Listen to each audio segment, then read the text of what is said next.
ሰላም ጤና ይስጥልኝ ውድ የቻናሌ ቤተሰቦች ጥር 19 ቀን 2018 ዓ.ም ዕለታዊ አዳዲስ መረጃዎችን ይዤላችሁ መጥቻለሁ። የዘመነ ካሴ ፋኖ ከህወሓት ጋር ህብረት በመፍጠር በወልቃይት ጠገዴ ላይ ትንኮሳ መፈጸም መጀመሩ ተሰምቷል። ከደደቢት በረሃ ጀምሮ በደምና በባሩድ የተጠመቀው የህወሓት መሪዎች አሁንም የጫካውን ካፖርት አላወለቁም። የሀገር መከላከያ ሰራዊት አማራጩን ያልተቀበሉ ኃይሎች ላይ እርምጃ መውሰዱም ተሰምቷል። እንዲሁም 80 የሽብር ቡድን አመራራትና አባላት እጅ ሰጥተዋል። ወደ ዝርዝር መረጃው ምናልፍ ነው የሚሆነው። አብራችሁን ቆዩ።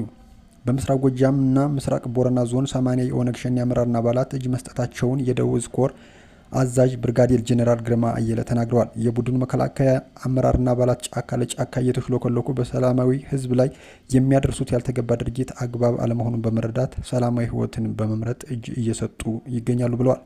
ሰራዊቱ ከጸጥታ ኃይሎች ጋር በተቀናጀ መንገድ የቀጠናውን ሰላም በማረጋገጥ ላይ መሆናቸውን ገልጸው የኮሩ ሰራዊት የሚያጋጥሙትን ተፈጥሯዊና ሰው ሰራሽ መሰናክሎች በጥበብ ተሻግሮ ለድል የሚያበቃው ሞራላዊና ስነ-ልቦናዊ ዝግጅቱን እንደተላበሰ አዛዡ ተናግረዋል።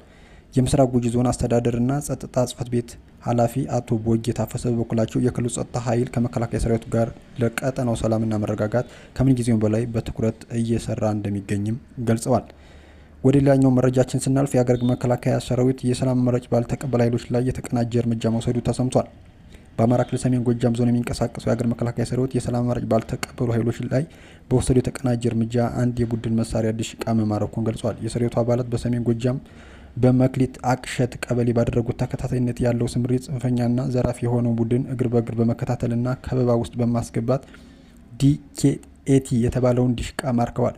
ስምሪቱን የመሩት መቶ አለቃ ገለታ አበበ እንደገለጹት ቡድኑ መሳሪያውን በመጠቀም ማህበረሰቡን ሲያሸብር መቆየቱን ገልጸዋል። ጽንፈኛ ቡድኑ ሹፌሮችን፣ ባለሀብቶችና ህጻናትን እያገተ ሰላም ሲነሳ እንደነበርም ጠቁመዋል።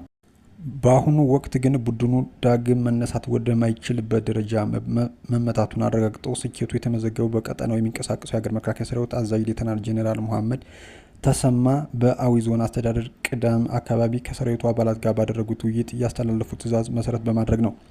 ሌተናል ጄኔራል መሐመድ ተሰማ በወቅቱ ጽንፈኛው ከማህበረሰቡ ዘርፎ የገዛውን ድሽቃ መማረካቸው የታጠቁ በማለት የሰጡትን ግዳጅ የቀጠናው መከላከያ ሰራዊት አባላት በቀንና በሌሊት በሰሩ ስራ ውጤት መምጣቱ ነው የተብራራው። ለዓመታት በታጣቂዎች ዝርፊያና ሰላም እጦት ሲሰቃይ የቆየው አካባቢ ማህበረሰብ ከሰራዊቱ ጋር በቅንጅት በመስራት ለህዝቡ ውጤት መብቃቱን መቶ አለቃ ገለታ አበበ ገልጸዋል። ሰራዊቱ አሁንም በየጫካው የተሸሸጉ የጥፋት ኃይሎችን የማጽዳት ስራውን አጠናክሮ እንደሚቀጥል መናገራቸው ከምስራቅ ዕዝ ሚዲያ ያገኘነው መረጃ ያመላክታል። ወደ ሌላኛው መረጃችን ስናልፍ የህወሓት መሪዎች አሁንም የጫካውን ካፖርት አላወለቁም። ለህወሓት ጦርነትና ፉከራ ተራ ክስተቶች አይደሉም፣ የህልውና ኦክስጅን ናቸው።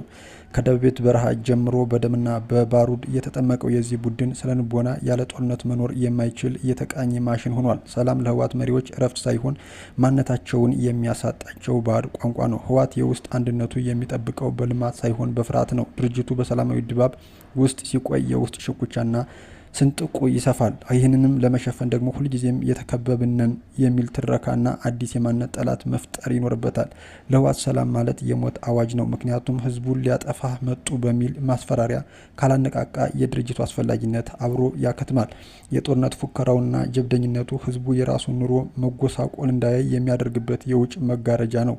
ትውልድን በጦርነት መርዛማ ትረካ ከሪሻና ከጥናት ይልቅ ወደ ቦይና ወደ መሸሸያ ዋሻ እንዲያይ አድርጎታል። ይህ ቡድን በጠረጴዛ ዙሪያ የሚደረግ ድርድር እንደ ሽንፈት፣ ስምነትን ደግሞ እንደ ተንኮል ነው የሚቆጥረው። ሰላምን እንደ ስልታዊ ማፈግፈጊያ እንጂ እንደ መርህ አይቀበለውም። አመታት ቢቀየሩም መሪዎች አሁንም የጫካውን ካፖርት አላወለቁም። አእምሯችሁ አሁንም ያለው ምሽግ ውስጥ መሆኑም ታውቋል። ወደ ዋናውና የመጨረሻው መረጃችን ስናልፍ የዘመነ ካሴ ፋኖ ከህወሓት ጋር ህብረት በመፍጠር በወልቃይት ጠገዴ ላይ ትንኮሳ መፈጸም መጀመሩ ተሰምቷል። የፋኖ ተወካይ ከሆኑ ዘመነ ካሴና ተፈራ ማሞ ጋር በሱዳን አማጁር ለ3 ሳምንታት ያህል በወልቃይት ዙሪያ ውይይት ሲያደርግ የቆየ የጽንፈኛው ህወሓት ወልቃይትን በኃይል ለመውረር በይፋ እንቅስቃሴ ጀምሯል። ቡድኑ እንቅስቃሴ የጀመረው በርካታ የሻዕቢያ ወታደር ወደ ክልሉ በማስገባት የአርሜን ዩኒፎርም አልብሶ ሲሆን ከነዘመነ ካሴ ቡድንም ወያኔን ተቀላቀለ ታጣቂ ስለመኖሩ እየደረሱን ያሉ መረጃዎች ይጠቁማሉ። ከ2 ቀን በፊት የዘመንን አፈሳ ማንጁስ የቴክኒካል ኮሚቴ ጭምር አደራጅተው ህወሓት ወልቃይትን የሚቆጣጠርበት ሁኔታ እያመቻቹ እንደሆነ መረጃ መውጣቱ የሚታወስ ሲሆን አሁን ላይ ይህንን በተግባር መጀመራቸው መረጃው እየወጣ ነው። ዘመነ ካሴ ከህወሓት ጄኔራሎች በላይ ወልቃይትን ከአማራ ህዝብ ለመነጠል ከመቼውም ጊዜ በላይ አፍ የተፍጨረጨረ ነው። ወያኔም ዘመንን በመጋለብ ወልቃይትን ጠገዴን እስከ ሁመራ ለመውረር ትንኮሳዎችን ጀምራለች። ሌላው የዘመንን ሴራ የተረዳው የጎንደር ፋኖ ራሱን ከዘመነ ስብስብ መነጠል ጀምሯል። ወልቃይትን ለመሸጥ ከሚፍጨረጨር የበግ ለምድ ከለበሰ ፋኖ መሳይ ተኩላ ጋር ህብረት የለኝም ብለዋል። ህወሓት በጎንደር ህዝብ ላይ የፈጸመውን ግፍ ዘመነ ቢረሳው የጎንደር ህዝብ እንዲሁም መላው የአማራ ህዝብ መቼም እንደማይረሳውም ተረድተናል ብለዋል። በመጨረሻም የአሜሪካ ምክትል የውጭ ጉዳይ ሚኒስትር በአየር ኃይል 9ኛ ዓመት ክብረ በዓል ላይ ታደሙ። የአሜሪካ ምክትል የውጭ ጉዳይ ሚኒስትር ክሪስቶፈር ላውንድ በቢሾፍቱ በተካሄደው የፌዴራል አየር ኃይል 9ኛ ዓመት ክብረ በዓል ላይ ማጠቃለያ መርሃ ግብር ላይ ታድመዋል። ከአሜሪካ ምክትል የውጭ ጉዳይ ሚኒስትር ክሪስቶፈር ላውንድ በተጨማሪ የአሜሪካ አፍሪካ እዝ አዛዥ ሌተናል ጀነራል ዳግቪን አንደርሰን፣ በኢትዮጵያ የአሜሪካ አምባሳደር ሃርቪን ማሲጋ ተገኝተዋል። የፌዴራል አየር ኃይል 9ኛ ዓመት ክብረ በዓልን አስመልክቶ የተዘጋጀው የአቪዬሽን ኤክስፖ የጎበኙ ሲሆኑ የክብረ በዓሉ ማጠናቀቂያ ዝግጅት ላይም ታድመዋል።